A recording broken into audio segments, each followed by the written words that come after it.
Hi, I'm Andrew. And I'm Sam. And we're Envy Board Gaming. And today we're going to be taking a look at the 2 to 4 player game, The Great Race. This game is designed by Maxence Vacher. I know it's French, so I'm probably saying it wrong. Right. And the art is done by Francois Launay, I think. Again, I'm pretty sure it's French. You took French in high school, didn't you? Yeah, but it was, let's not talk about that. And the publisher is Platypus Games. So let's take a look at how it's played, and then we'll come back and give you our final thoughts. Okay, so as you can see here, I have already set up a 2-player game of The Great Race. In this game, players are going to be racing from one end of the continent to the other. Players will always begin in the purple city, but you can start at the bottom or at the top, and you'll just be racing to the opposite end. Now, this game is going to be determined, or the winner is going to be determined by who reaches the other end first, as well as they will get points based on the condition of their half track at the end of the race, and they will get additional points based on the amount of money that they have at the end of the race. So the way that this game works is each round is going to be broken into 4 phases. Every player is going to get some starting cash, as well as a screen, a dashboard, and 5 assistants that they will be using throughout the game. And what's going to start off is first you will have a card drafting phase. So you are going to lay out a certain number of cards, which is equal to the number of players plus 1. So in a 2-player game, they kind of have it set out here to where you just put a card there and then you get the plus. So 3 cards total. And then beginning with the player that would take their actions last, or whoever is last, is going to draft the first card, and then everyone else in turn order, in reverse turn order, we will draft a card.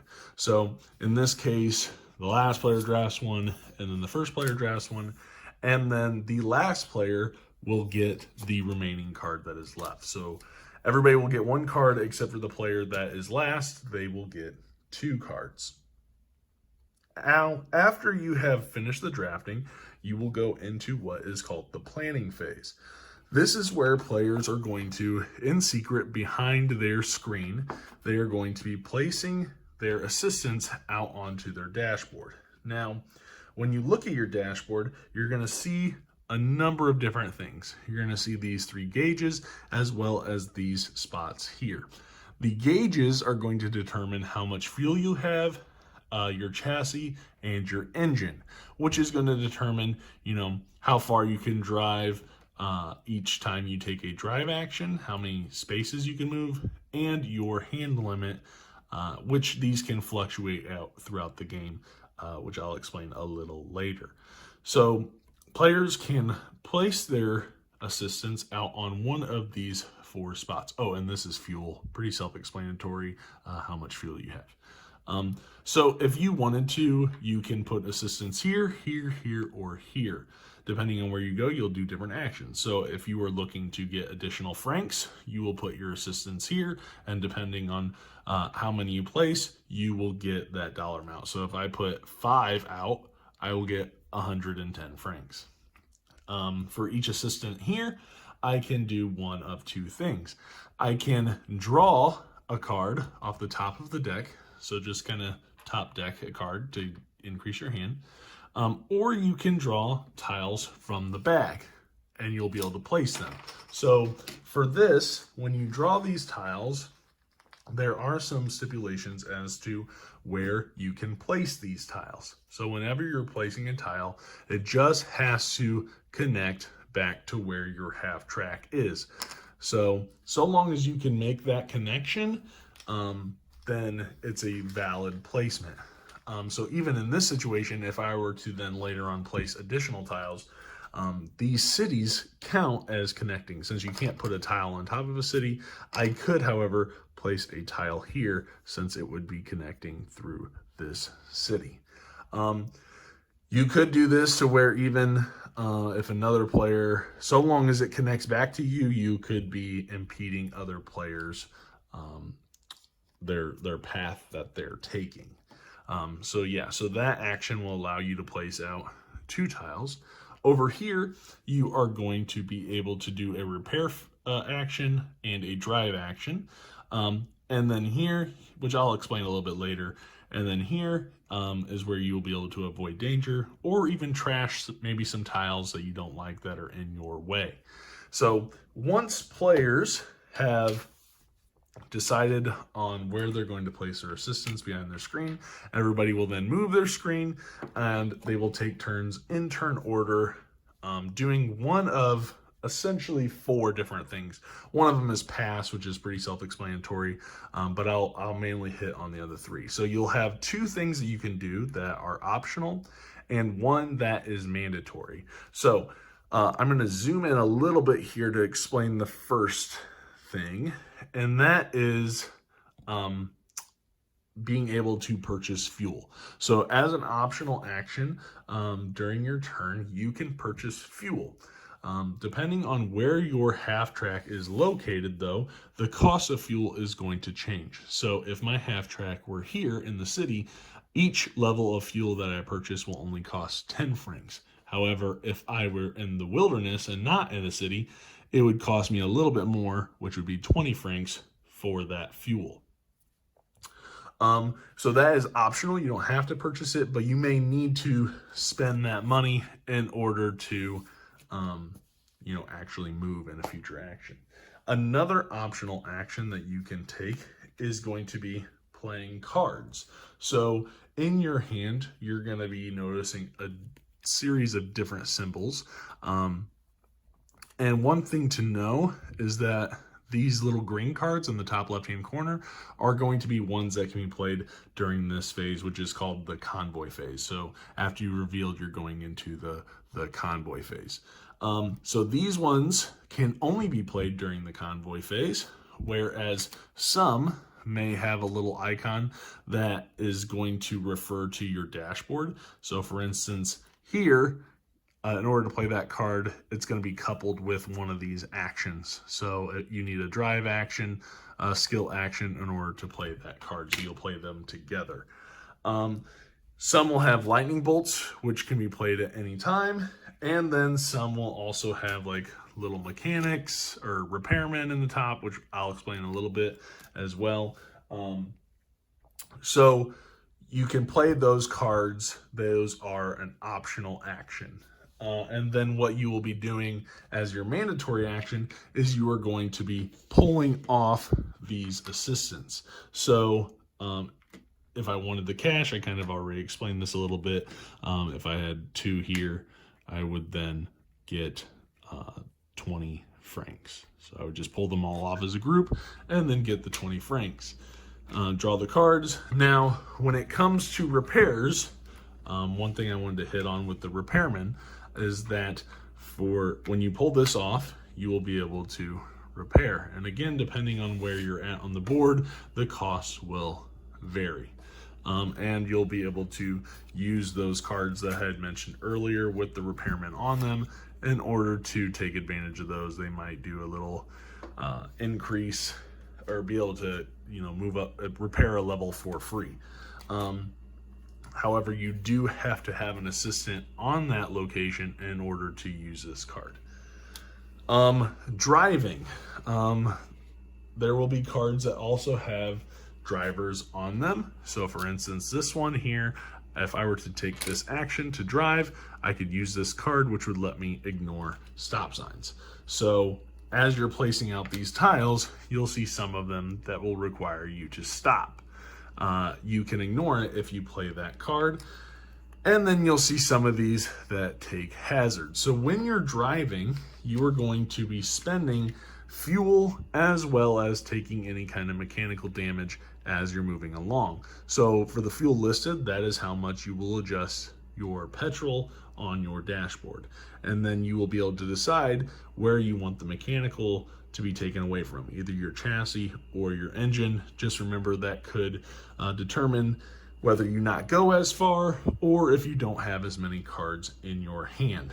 The danger symbol is going to mean that you are required to take 2 additional mechanical damage, unless you have a card that allows you to ignore it. And remember, this lightning bolt means you can play it at any time. When you're looking at the board here, you'll see that there are two different shades.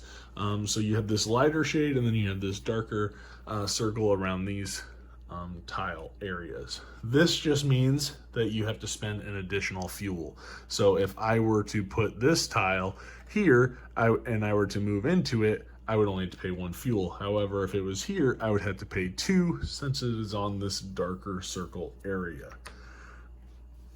Okay. And then, like I said here, when you pull the assistance off, you will be able to, you can do this at any time, but you could ignore the danger that are on tiles, or you might need to use an assistant in order to block any perhaps bad, or I guess take that actions from your opponent, as you'll see on other cards. Or if you need to, when you pull the assistant off, you can remove a tile from your path that maybe you want to get out of the way. Okay, so once everybody has taken all of their assistants off, they will then pass. You can pass before all your assistants off. Maybe you want to leave somebody down here in this bottom area just in case somebody tries to hurt you and maybe damage your half track. You can leave them on there to use after you pass.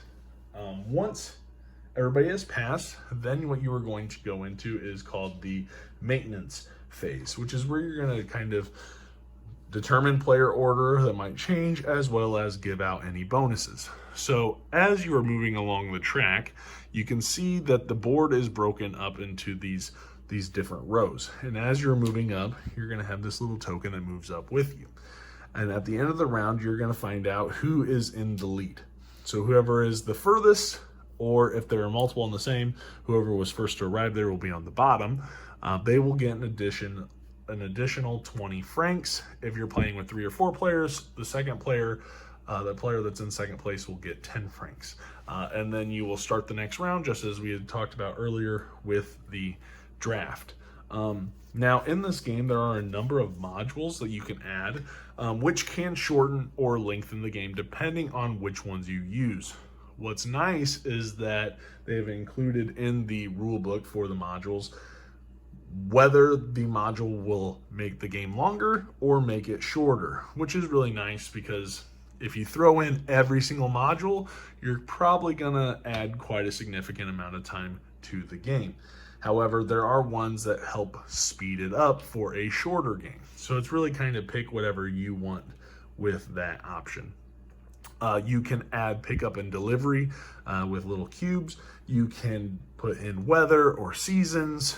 And you can do like little diplomats or have ways to earn extra money, but I won't go into all of that.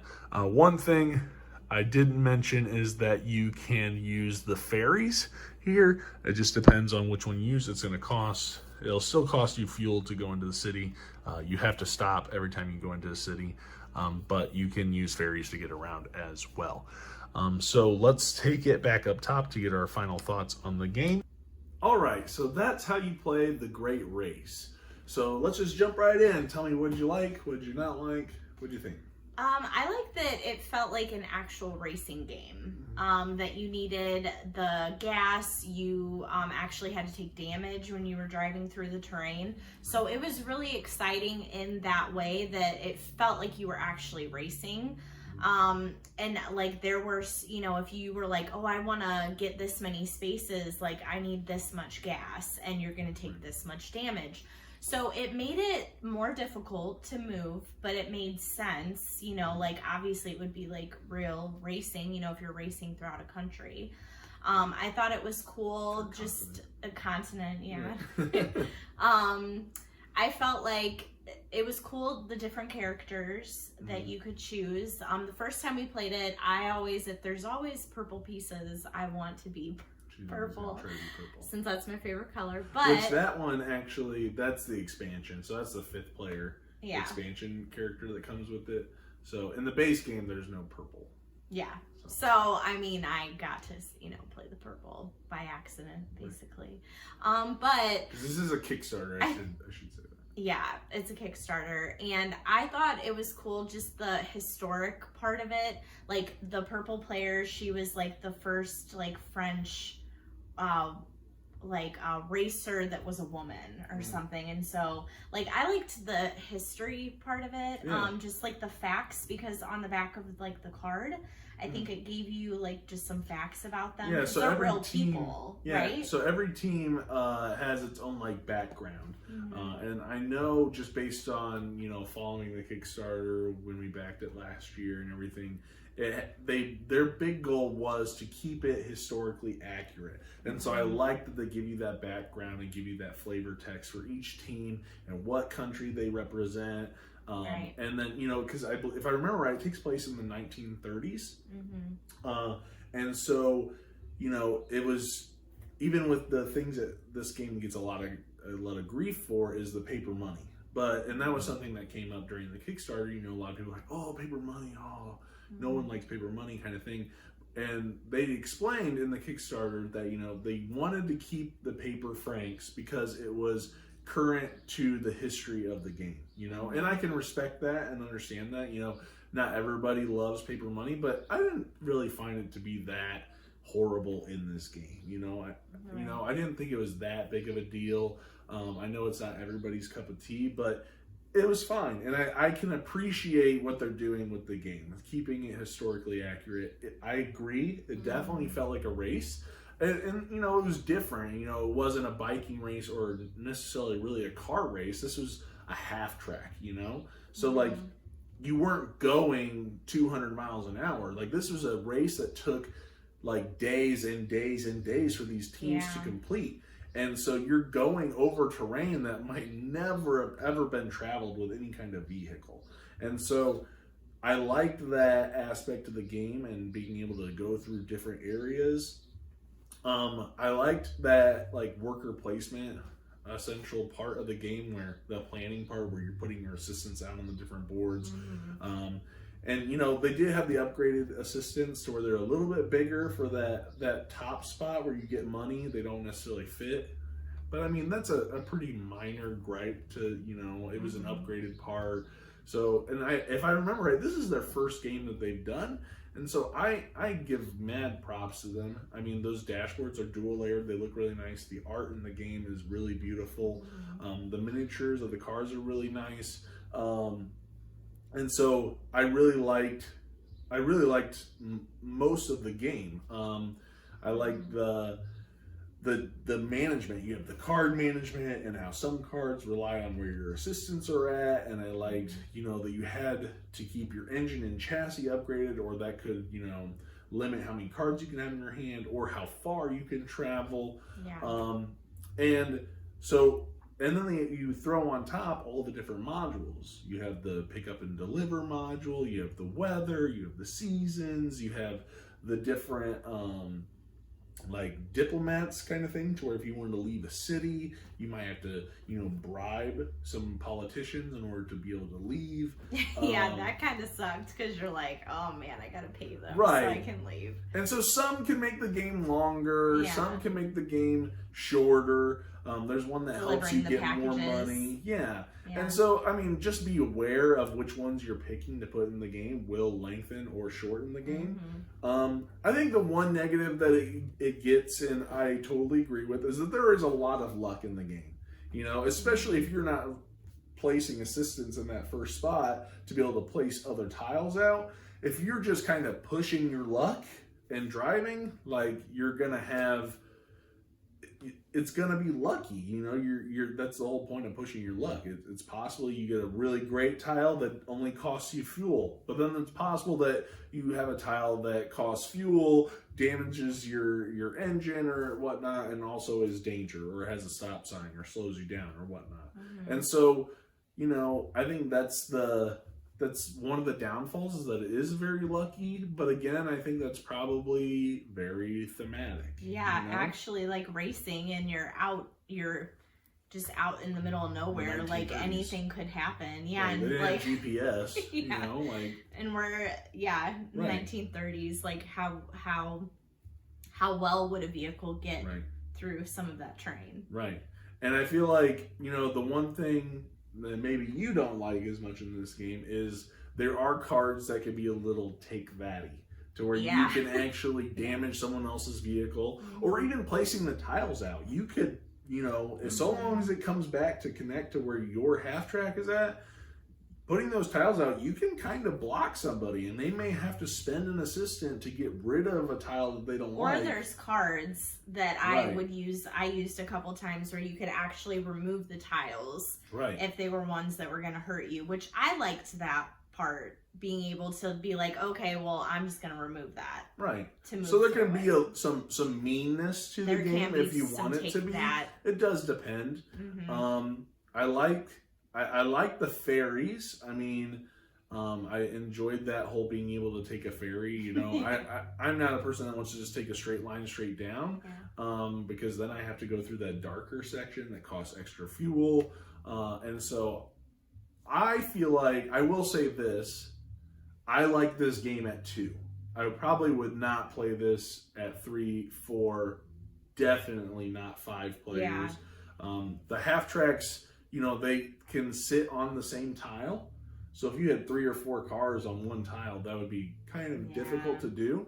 So I would not want to play this at all. It would be too messy. I feel like there would just be way too much going on. Right. But with that being said, I still really like the game. I prefer it at 2. I think, you know, it's a good length at 2. It's, you know, even if you throw in the modules, it doesn't overstay its welcome. But if you are playing 4 or 5 player games with that 5th player expansion, and you're throwing in all the modules, you are adding a lot of time to the game. And that could really slow things down. But at 2, I really enjoy it. I really like it. I enjoy racing games. And I think I enjoyed the game, I guess is what I'm trying to say.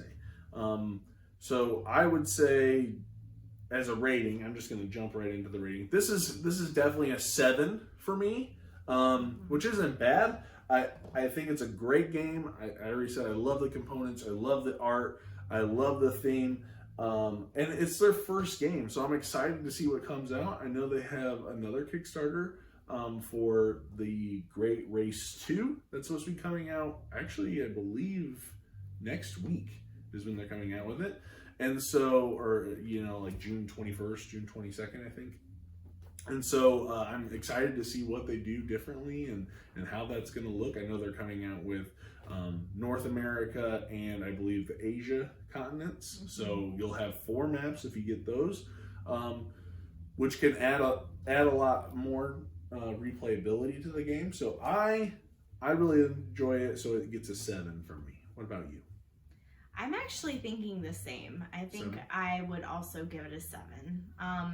The only thing I really didn't like was like the take that part, which I get, you know. And I knew that going in, like, you are not a person that likes I do not like when people mess with me in games. Like, if they're intentionally mean, like, I feel like I'm out for blood at that point. I'm just like, you're so mean. Even if they're mean to you because it's the best option for them. Yeah, because it's selfish. Oh, well, I mean, it is a race. It's true.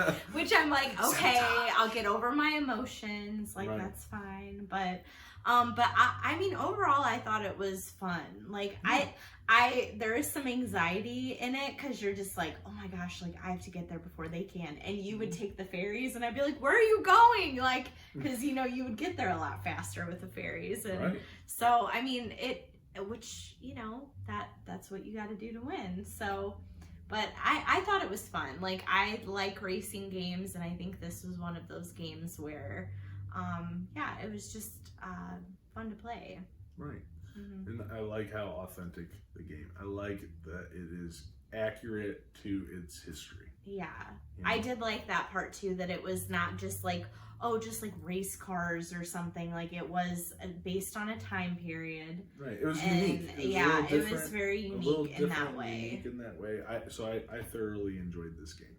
So Great Race gets 7s from both of us. I would definitely recommend checking it out, especially if you are into 2-player games.